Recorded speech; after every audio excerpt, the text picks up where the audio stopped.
Sa mga pagkakataong sinusubok tayo ng panahon at kahirapan, tila sinusubok din ang ating katatagan.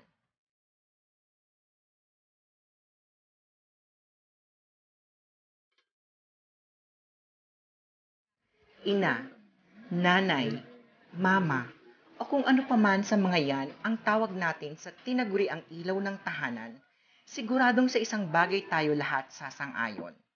Walang ina na kayang tiisin ang kanyang mga anak.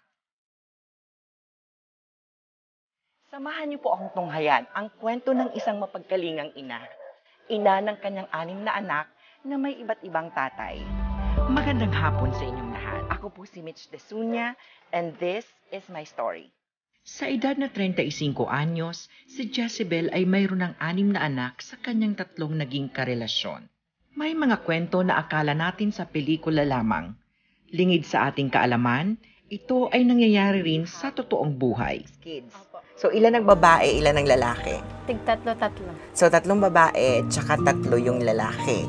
Okay. Dan panganay lalaki, babae, 3 babae sunod-sunod, tas 2 lalaki. Teenager pa lamang si Jezebel nang una siyang nakipagrelasyon. Dahil pareho pa silang hindi handa, ito ay nauwi sa hiwalayan matapos silang magkaroon ng 2 anak. Yung unang asawa mo? Nasa Cavite po sa General Trias. Anong ginagawa niya doon? Nasa kinakasama niya. So may iba ng asawa. Okay. Nag-asawa ng iba.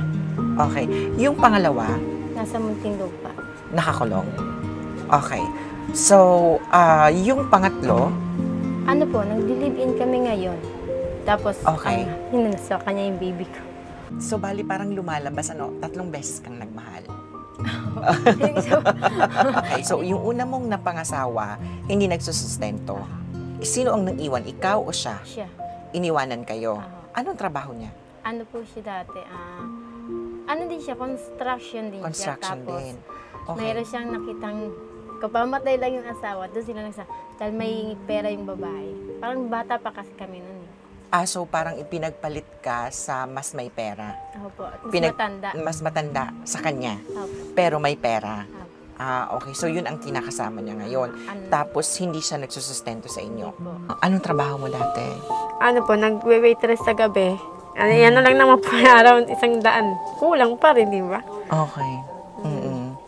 Dahil sa hirap sa buhay at kakarampot na kinikita sa pagiging waitress, mas pinili ni Jezebel na muling mag-asawa upang may makakatulong siya pang tustos sa pagpapalaki ng kanyang 2 anak. At sa udyok ng kanyang kaibigan ay nakilala niya ang kanyang pangalawang asawa sa loob ng bilangguan. Muli, siya ay nagkaroon ng 2 anak. Para mabuhay ko yung 2 bata. Sumama ko dun sa kaibigan ko. Tapos sabi niya, kung gusto mo, sumama ka dito. Tapos, pasok tayo sa loob ng kulungan, maraming pera doon. Doon ko nakilala yung pangalawa. Nakilala mo siya sa kulungan? Sa Muntinlupa. So, naging kayo nung dumadalaw-dalaw ka doon, parang inireto ka ng kaibigan mo. Pwede ba yun magsiping sa loob ng kulungan? Opo. So merong room doon? Opo, kasi conjugal pa, may mga asawa doon. Pwede kayong matulog doon? So, natutulog ka doon? Opo, kapag yung holiday, ganyan, 5 days and 5 nights, ganyan. 5 days and 5 nights kang nasa kulungan. So, may separate kayo na room doon? Opo, may sarili siyang, kwarto. Bawat may mga asawa, may separate na kwarto. Sa pagpapatuloy ng ating kwento, lubos nating mauunawaan ang mga naging desisyon ni Jezebel sa buhay. Huwag po kayong aalis, magbabalik ang This is My Story.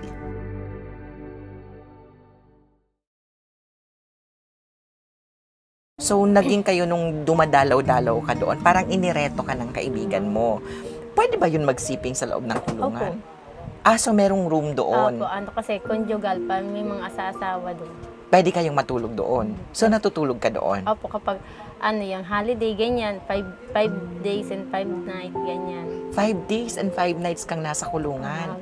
So, may separate kayo na room doon? Opo, may sarili siyang, kwarto. Bawat may mga asawa, may separate na kwarto.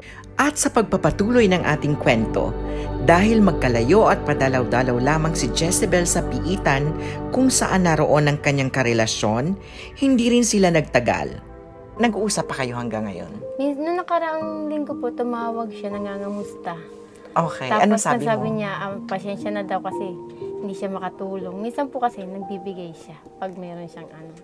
Okay. Ngayon wala siyang hanap mo, di ba, pandemic. So, wala rin silang gawa doon sa loob. Binibisita mo pa siya? Ginaho. Kasi may bago ka ng love life ngayon. Opo. Ika nga, hindi napapagod ang puso.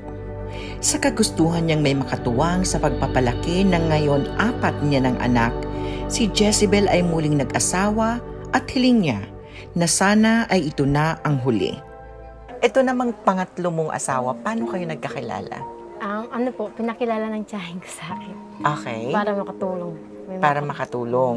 Okay. So, parang, kung hindi ako nagkakamali, parang yung reason mo kung bakit ka nag-asawa ulit is para matulungan ka. Noong una mo siyang makilala, inisip mo ba na mamahalin mo siya or inisip mo lang na papatol ka sa kanya dahil gusto mong may makatulong sa'yo para buhayin ang mga bata? Parehas po. Parehas. So, nung una, ang ginamit mo lang ay isip mo. Apo. Pero kinalaunan, na-inlove ka rin. At saka siya na rin po yung yung kusang lumapit dito. Malayo po yung niya, sa po siya sa Mandaluyong. Siya na po yung kusang pumunta sa akin. Para? Para tulungan na ako at saka ayun na daw niya ako iwanan. Talaga? Wow. At sa pangatlong pagkakataon, siya ay nabiyayaan ulit ng 2 anak. Sa ngayon, paano yung pang-araw-araw niyong gastos? Ano po, talagang hirap ngayon kasi siya 2 weeks nang walang trabaho. Pero nung may trabaho naman, okay na. Nakakaraos naman. Aha. Magkano ang kinikita ni Mr. sa isang po, araw? 600 lang ang isang araw niya. 600 ang isang araw, pero napagkakasya nyo na. Tapos ito, inuupahan nyo. Magkano upa nyo?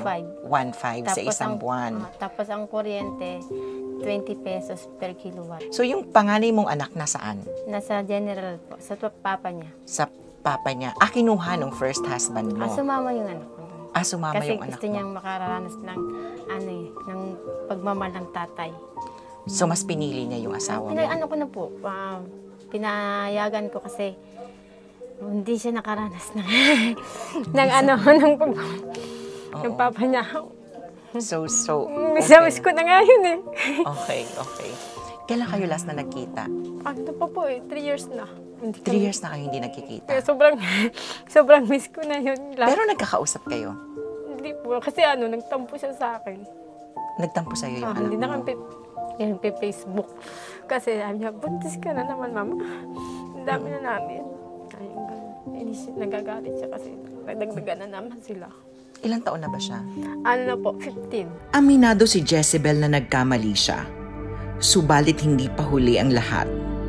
Sa mga maling desisyon na nagawa niya sa buhay, isa lamang ang hindi niya pinagsisihan. Ang pagkakaroon ng 6 na anak, magkakaiba man ang kanilang tatay. Sa mga nangyari sa buhay mo, ano ang pinakamalaking aral na natutunan mo?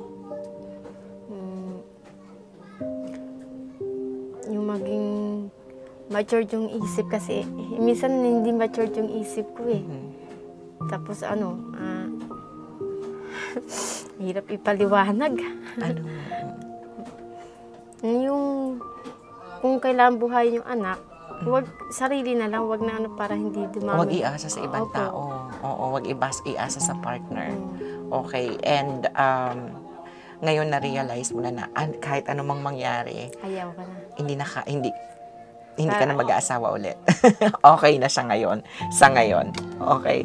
Sige.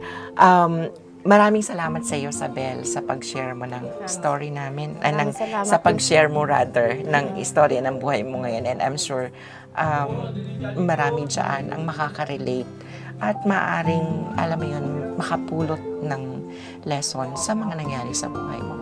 Gaano man kahirap ang buhay, si Jezebel ay matatag na ginagampanan ang kanyang tungkulin sa kanyang mga anak at umaasang sa kabila ng lahat ng hirap ay makakamit niya ang kanyang pangarap para sa kanila. Malay natin, merong magbukas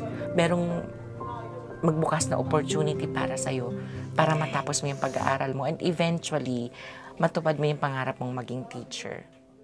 Ayan, di ba? Maraming beses na tayong sinubok ng panahon. Ngayon pa ba tayo susuko?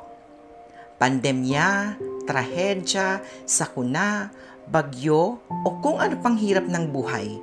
Lahat ng yan ay kayang tiisin ng isang inang may pangarap para sa kanyang mga anak. Pahalagahan natin ang buhay ng ating ina, mama o magulang sapagkat sila ang dahilan kung bakit tayo nandito sa ating kinalalagyan. Magandang hapon pong muli sa inyong lahat. Ako po si Mitch Desunia and this is my story.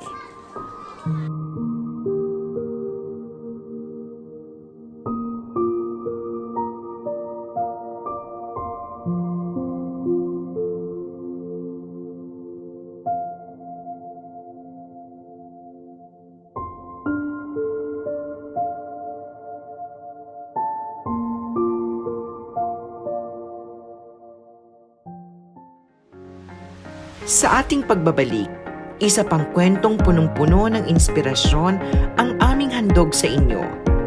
Tricycle driver sa umaga, composer sa gabi. Magbabalik po ang This is My Story.